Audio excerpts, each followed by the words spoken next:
a lot of times, yes, you want to stay sober, but your club that's downstairs in your residential building hasn't is still open at 5 a.m. in the morning. But I think alcohol specifically is one of the most underrated forms of hard drugs. I think it's bigger than individual responsibility at this point. Yeah. And that's why I really appreciate conversations around sobriety that are not so much interested in shaming the individual and more addressing the structures in their life that have led them to that point. Hello, welcome again to another episode of the Diversified Kenya podcast. My name is Gatweri Kome and I'm joined by my amazing co-host. Hello, hello. My name is Safik or Safik Distress. Welcome. Thank you so much for joining us again. Today's conversation is about the systematic issues, the issues outside of ourselves that play a part in the rate of consumption of alcohol and drugs within the ecosystem we are in. And we want to call out a As few usual. culprits, the usual culprits. We want to call out the I want to say government. I want to say the police. I want to say everyone that's given the responsibility of making sure that the Kenyan population is staying safe, is indulging responsibly, and within the margins of the law. And I'm gonna kickstart this session with how does the failure of government oversight, like the police, collusion, KEBS loopholes, and the circulation of counterfeit alcohol, undermine personal attempts at sobriety? Because a lot of times, yes, you wanna stay sober, but your club that's downstairs in your residential building hasn't is still open at 5 a.m. in the morning. Maybe you're an alcoholic. We know like alcoholism, sorry, is is not necessarily like something that you are in charge of. It's a chemical imbalance. Your body has this craving, and throughout the night you're being tempted, and then they always be playing like the loudest music hadi vyombo zako zikiwa kwa nyumba zina vibrate ndo wakuambia una miss sherehe. Tuambie unaishi wapi huko. It seems like you're speaking about a very specific It's very specific. If you know, you know that area. If you know that street, you know that street. My two cats are forever petrified because like the amount of speakers small clubs are able to buy, I'm like, dudes, do you want to create seismic waves on the earth's like that kind of vibration would literally like crack open the earth. Why are my vyombos in my nini cabinet shaking? Everything is like Completely get it. I feel like that's part of the reason I really like the area I stay in because of like the lack of clubs. Like we should go, by the way, it has its benefits. All that's all I it must say. be nice. But I think there's something to be said. And actually, right before we started filming, you were talking about it, and I was thinking like how in places that are more suburbs of the like suburbs of Nairobi, places that are more green and leafy and higher income areas, residential areas. There's different places like places that could drink. They're more regulated than in some of the like quote unquote lower income neighborhoods and stuff like that. You were mentioning how you can find like a cute quaint place and it only opens like midday to maybe 10 p.m. latest. And a lot of time actually 10 p.m. latest. But in these places, at 3 a.m. like that place we're talking about that shall not be named, at 3:50 in the morning, like genuinely speaking, the availability of alcohol is almost jarring, especially when we're constantly seeing like on the news these days to tunaona venye they're cracking down on a lot of counterfeit and terribly quality, like terrible quality alcohol that's being circulated in the markets, and not just in like back alleys, I mean like in a regular quote unquote liquor stores. And it makes you sit down and wonder like, for a government that's always trying to like they'll shame people always, like for being like, how constant say December and so there's always those warnings where they're like party responsibly and don't go out and do this and this, but then also there's no actual real life policy frameworks for people to be able to pursue sobriety, even to be quite honest.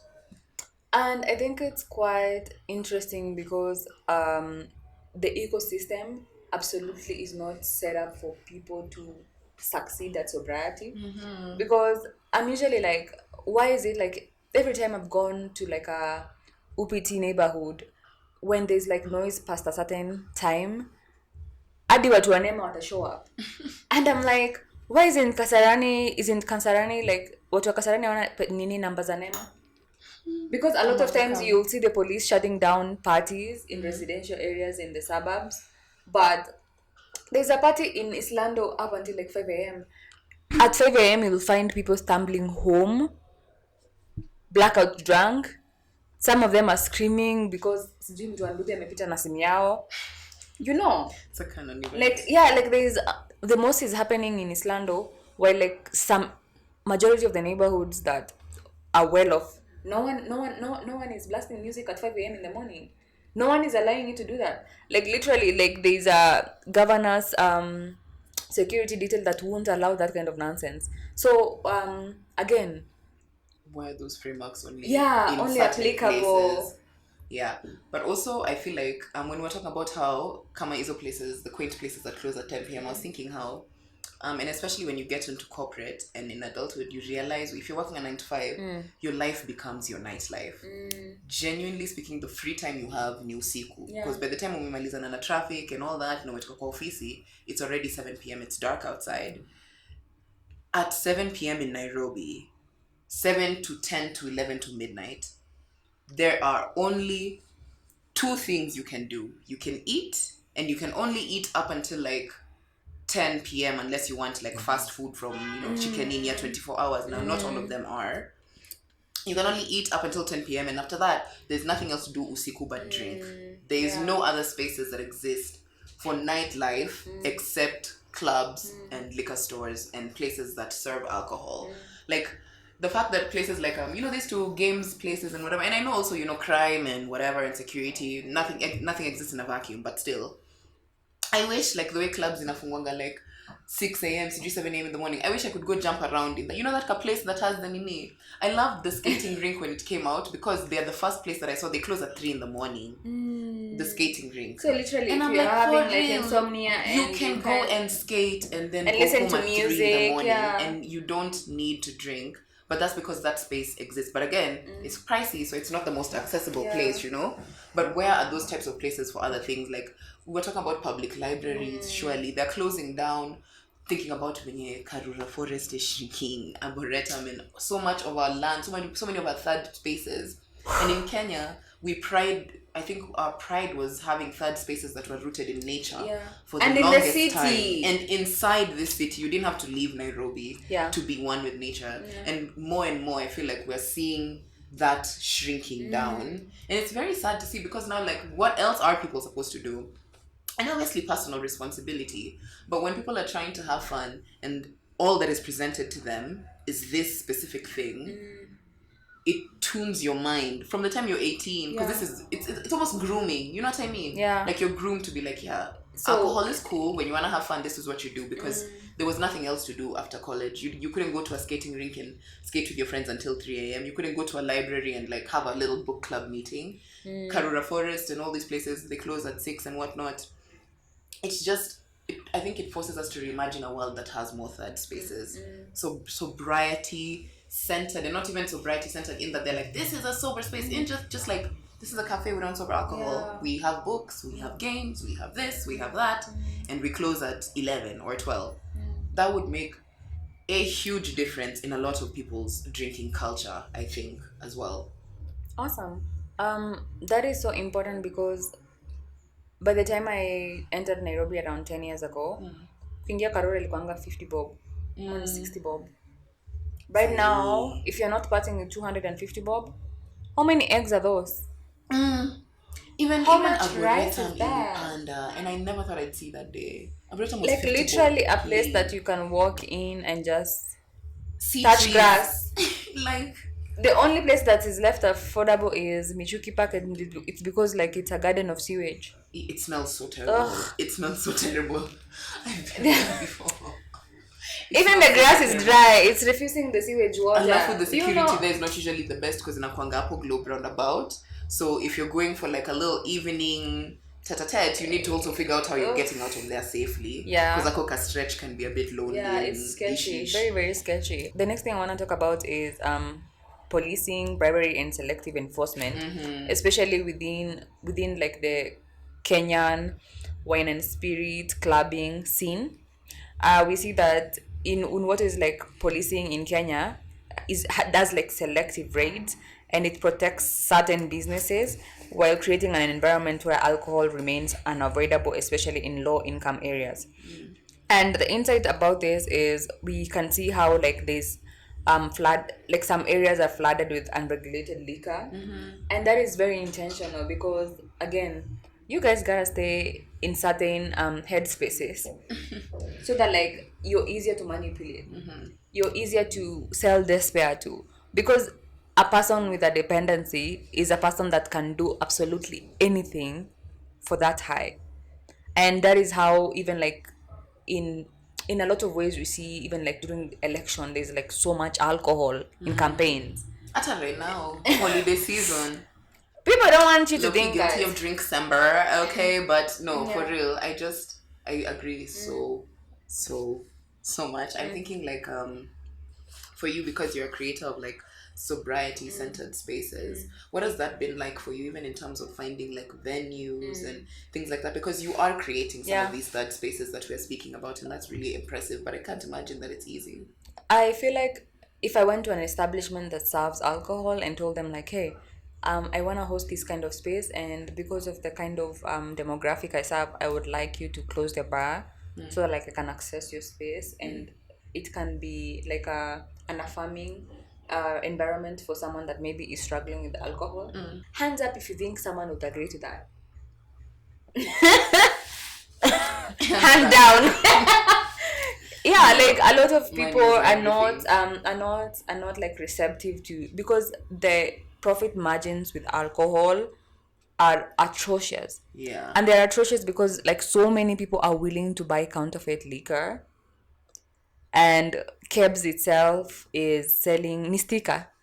It's a mark of quality assurance, but right now you will find like something someone made in their bedsitter in Cariomondo with a Kebs mark. In a bucket with some friends, they were just trying something out. And I usually see like some of my cop friends wakiruka sewage, wakikimbizana na counterfeit liquor. Like it's being made in a bed of sewage, guys. Like liquor is being made by water that even fish can't live in. They can't survive in. Even tadpoles, that is baby frogs, can't survive in that water. And people are using this water to like make something that will go inside a human being. And I don't think like we think about that enough. Yeah. Our willingness to not wanna be curious about where our alcohol is coming from, because like we say like tuko na hii risque behavior, like you Yeah, like fuck around and find out. yeah. Yeah. And the amount of people that have gone blind, gotten alcohol poisoning. I remember that exact story on news. It changed my life. Oh my goodness. And unfortunately, this is I don't know if I'll see this person's stories anymore, but I saw someone's story on Instagram, and they were talking about, oh guys, like I almost died. I have been drinking for like 5 days nonstop, and I was speaking blood. And the way in They're which about to that block story you for is your being filtering speech.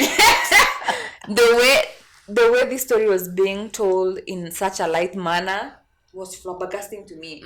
And I had seen this on this doctor's page that does like awareness. It's an amazing woman. I can't remember the name, but if I can, I won't remember the name right now. Like, let's not. Let's hope. Maybe somewhere in the comment section. Yeah. And I remember like she mentioned a while back that how there was like people coming into the ER back to back because they were puking blood. And you think like people that have gotten to this level of alcohol poisoning are like in their 40s. But no, it's 26-year-olds, 28-year-olds, it's 24-year-olds. Like it's a bunch of back to back young people who have taken alcohol so much that their system shuts down. Yeah. And I didn't think like that. I thought like that was like a removed concept, like it could never happen to someone I know. Turns out somebody was on a bender to the extent that unatapika damu. And I don't know, like I don't know what is a more like the warning bells, the blaring sirens, like puking blood. And you know, like that is that's the time when mwili yako imeamua, you know what? Yeah. Yeah, I'm gonna shut us I remember down. seeing like on TikTok, of course. I was gonna say I read it somewhere, but I'm a liar. Yeah. So it's on TikTok. But this woman was talking about how I'm pretty sure she was a doctor. And I remember she was just speaking about like the actual physical like machinations of a hangover. And when you're throwing up, like by the time you get to throwing up, it's not like when you throw up, that is your body literally telling you I was about to die. Nimetoa hii kitu cause ilikuwa inatua. The way that you fight it, that's why a lot of the times when you find people like falling into alcohol poisoning and stuff like that, watu waku blackout, like who don't throw up, who don't nini. That throwing up, I hate that it's become such a normalized, and even for myself, I think to some extent, I think for the longest time, I was just like, throwing up is just a part of drinking. You know, like you drink, you throw up, but no, it's not a part of drinking. It's not supposed to be. By the time you're getting to the point where liquor is making you throw up, your body was going to shut down. You were going to die of alcohol poisoning. And your body was like, the only way I think I know how to try and fix this is to immediately projectile vomit everything that you have. Like it's an instinct. It's a survival instinct. And so I'm thinking about how even like there's usually this meme of like me returning to the party after throwing up for 5 minutes and everything. And it's like, it's cool, but that video made me really sit and think, and I'm like, oh, for real? Because when you even think, if you've ever been in that situation where you're like, you've thrown up because you drank too much, your body does feel like you're dying. I genuinely, like, when you if I felt like that, nikikuwa mgonjwa ningeenda hosi. And I wonder why it's like so normalized to the point where I don't even think like, hey, nyewe, my body does not function in this manner. It's not even when I'm sick sometimes. Like I've had hangovers that are worse than some of the worst flus that I've had. And it really calls to question, like, one, of course the quality of alcohol is, coming into question, but also what kind of culture are we creating where we don't create worry around, the way watu wanakwanga usikunywe bangi, utafanya sijui nini, utaruka kichwa, utafanya. With alcohol, I don't think we're even given, like, as much as they're like, oh, see, you're too young to drink. I don't think I ever remember being sat down and really spoken, even in the high school ninis. Like, yeah, they were like, unajua unaweza kuwa mlevi. But I think alcohol specifically is one of the most underrated forms of hard drugs. It's an extreme statement, I know, but it's so. I actually so do not think dangerous. so. I think it's whatever you're saying is on brand. Yeah. Because I look at the memes, I look at the things that are in circulation this December, and I'm like, are the kids gonna be okay? I don't think they will be. I don't think normalizing that until like I'm blacking out, until like I'm on my knees, because sometimes we are like, it's memes, it's jokes, but people are actually doing these things.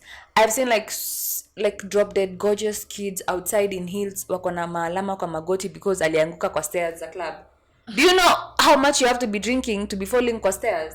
And to be fair, you could just be clumsy. Mimi naangukanga hata kaniko stone cold sober. No, but I hear what you're saying. And I feel like this is backed up by the fact that you fell, hata kumbuki how you fell. Umeamka asubuhi uko na mamak, like you blacked out. You reached a point where, but this is not the time and day. This is us talking about like the predatory practices that are happening with businesses that lack care in them. Because at the end of the day, when corporations, when institutions prioritize profitability, when institutions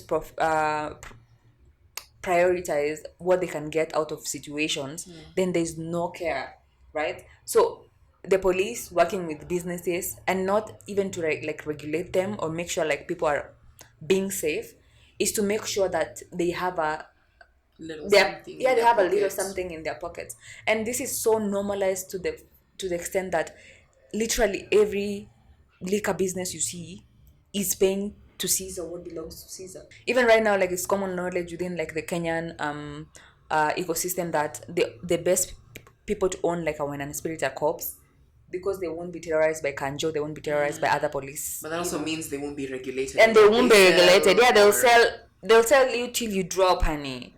Yeah? Muuza pombe like hana allegiance yake ni make as much profit as possible. And I feel like it's the same Kenyan attitude of like expecting politicians to steal. So we also like expect alcohol businesses to pay bribes. And like it's like a known fact. It's something like tap your friend about. Like, it's something that doesn't make you bat an eyelid. But why should these people make these kinds of profits at the expense of Kenyan youth? A lot of us are perishing because people are putting money forward, right? Like, it's all about money, money, money, money. Like, even like those businesses, sometimes mtu amelewa to the extent that hadi aoni, but they are still willing to sell you alcohol because you're not, for them you're just a number. Yeah. You are, hata wengine wanakulewesha hata ndo wakuibe. Yeah. So I've seen I feel like what would care look like now in a society where we're trying to, one, take away the, because I think when sometimes we talk about sobriety, we speak about it, you know, the way, like, if you're a non-religious person, like me, when I kind of hear like Christian, I kind of yeah, like you know. Yeah. And I think sometimes a lot of us react like that with the word sobriety because it has like moral connotations. It feels like you're being judged. And I think it's important for us to keep having those conversations because that's the only way people will know that, oh, it's, if we can't talk about it, you know, the way that, like, don't talk about sex. If you can't talk about sex, don't have it. If we can't talk about alcohol, maybe we should be drinking it. Yeah. And I think if we're drinking it, we need to be open and honest about the kind of conversations, about the kind of liquor, about where we're getting it, about who we're getting it from, about what it's making us do, about whether it even works for you. Not just sometimes unajaribu when it's like, because there's like, there's the throwing up of like the extreme and you've overdone it, but also you can be allergic to stuff. You might have an alcohol allergy, and every single time you take, like, it doesn't matter what it is, it doesn't matter how small, how big, you will always feel sick. Being able to even just listen to your body instead of just being like, pambe ukwa hivyo and moving on, rather than maybe being able to even pay attention to the cues in your body. I feel like in a perfect world where the Kenyan police cared about its people, there wouldn't be loopholes, there wouldn't be like shortcuts being cut because and then funny enough, people are being sold out for 100 bob. And that is so sad. Like, just because askari anaweza pewa like punch or 200, and then now we have this pandemic and like, You're like, I'm finding it. yeah, like I don't want to get into it because I feel like so many people are perishing because of nothing. I get that. I think for me, I have this added layer where, because I am somebody who like partakes in it, it's like almost like a cognitive dissonance where I hear what I'm saying, but I also see in the drinking culture the way that it goes, and I'm like, what it feels when I was saying it's grooming. I think it's bigger than individual responsibility at this point. And that's why I really appreciate conversations around sobriety that are not so much interested in shaming the individual and more addressing the structures in their life that have led them to that point. Because when you think about, like, when I was talking about how, like, you know, we were taught like, don't do this drug, don't do this drug. Alcohol, they kind of just, I mean, at the very least watakwambia like usikunywe, like unajua tu wenye it's like abstinence. Like, I think when we speak about sobriety, like the way we speak about abstinence, we do people a disservice. Because the truth is, people are gonna do it. What is our ways of harm reduction? Both governmentally, but even culturally in a society, like, it's so important. And I'm still figuring that out for myself, honestly. Even just what it means to have a healthy relationship, if one exists, with alcohol. What that means, especially going into my 30s, but soon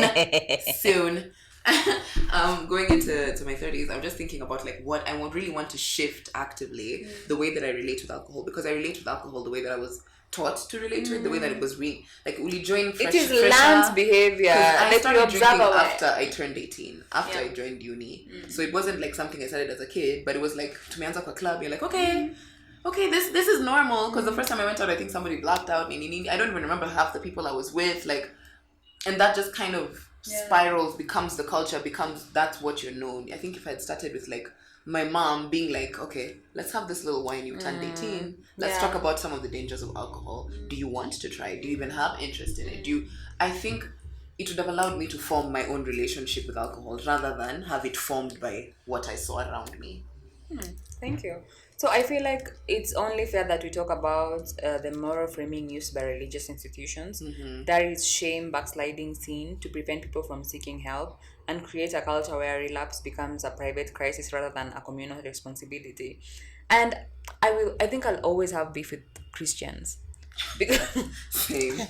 because at the end of the day, like, it's always like alcoholics are sinners, people that party are sinners, and then they are the chosen generation. By who? And I will always say this: there's absolutely no way that you can get keep God. Mungu si wa Wakristu. I hope Like, we need to clip that exact part. I am like, you can't get keep a spirit. You can't get keep a vibe, because God is a vibe, right? A vibe that wants to be with everyone. Literally, the whole concept of God is so that, like, it can have access to people that wenye ni wanyonge, people that don't have, people that have lost faith, yeah, people that wanna believe. So if you believe so much, how can you get keep such a presence? Omnipresence, literally, it's in the name. Ako kila mahali, but unataka kumfungia kwa kanisa yenu na watu wenu, like, make that makes I'm really liking your analogy. It's so well put. no, like, you wanna share ati achana na wao watu wenye wakujangi kanisa, sisi ndo tunaenda mbinguni. Girl, you and who? For real, mind you, God is out here with the some sinners. of the worst people are hidden in those walls of the churches. So I think it's, and I completely agree. I think even just like calling it things like when somebody in the congregation is suffering with alcoholism, and I have like personal experience with it in my family, and I remember like having moments where people would like, oh, we're praying for this person, and sijui ati tumeleta pasta, ati tume, and I wondered when at any point somebody would have just been like, we're going to rehab, or we're finding you a therapist. Like a therapist who can actually even maybe be able to speak to this person, because drinking, especially to the level where it becomes a social problem, it usually has underlying issues, and we never care to find out underlying issues. Even within our own people, we're just like, eh, we mlevi. And in a Christian setting, it's like, it's the demons, it's the devil, and even it's a personal issue, and it's not. And a lot of times people that are usually like struggling with an addiction is people that have so much trauma and hurt that they don't know where to take. And a lot of times it's the religious family's problem. Nyinyi ndo mko na shenanigans zinaendelea kwa familia yenu, ambayo kila mtu like ana sweep under the rug, and then once you speak about it, then you're demonized. And now you're an alcoholic, and now there is a problem now with the chosen generation. Bruh. The chosen generation. You hate the chosen generation. I am like, let it be written, Come hate the chosen generation. No, I feel like there is something absolutely sinister about our people believing that it's them and just them that deserve to enjoy the goodness and perks of being on earth, and then everyone else needs to perish. Yeah. That's crazy. For being a sinner. That is otherness. Like, that is what is the most othering other that ever othered. Right? It's also so un-African, since y'all love to throw that word around. It's very un-African for me. I think when you talk about like sobriety, not, and even relapse not being an individual choice but a communal responsibility, I think that would be my parting shot for this. Genuinely speaking, we have to hold each other in community. We need to know how to be in community with each other, and that doesn't look like knowing how to have fun with each other only. It looks like knowing when to hold each other accountable, knowing when to hold space for each other, knowing when to call each other out, or knowing when to refer each other to sources that can help us better than maybe I'm able to. I think my parting shot for this segment would be, number one, why can't Nakada show up the way Kanjo shows up? No, like, it's an oversight body. It's supposed to regulate nonsense, or especially like on the drug abuse front. What is so special about Kanjo showing up like every fucking day? Everywhere, anytime you're in town, you'll see Kanjo. Where is Nakada? Harassing people selling clothes. Yeah, I feel like these government institutions, these oversight institutions, they should apply the same pressure that they apply in other ministries. Yeah, and even Kanjo itself, why does it have a problem with hawkers and not people that sell unregulated alcohol, fake alcohol, all of these things? Really? And my pathway into this other conversation is how a lot of us are very comfortable selling drugs to children. We are so money motivated that we're not even willing to ask for IDs anymore. You will find children in over 21 clubs, over 26 clubs, because the bouncer thought it looks like an adult. When I I was think they looking even at. thought that. Also, I know this has nothing to do, and it's just, oh my god, side note. But I think it's also misogyny because you will find a lot of young women allowed into clubs that it's 21 plus, but the 20-year-old is allowed. They won't let the 20-year-old boy in. They won't. I remember so many times going with my homies, and they would get frozen, and my young ass. In fact, some of them were older than me. I would be allowed in. They wouldn't card me. They'd let me in, and that happens to this day. I know so many clubs. They'll let in a woman as long as she's younger, but a man won't enter, and we know why, because of the predatory culture. Like you're the product. You're the product.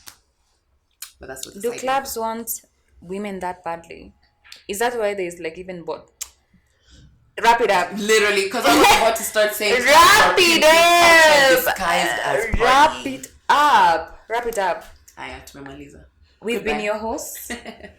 It's been lovely, and we'll see you in the next one.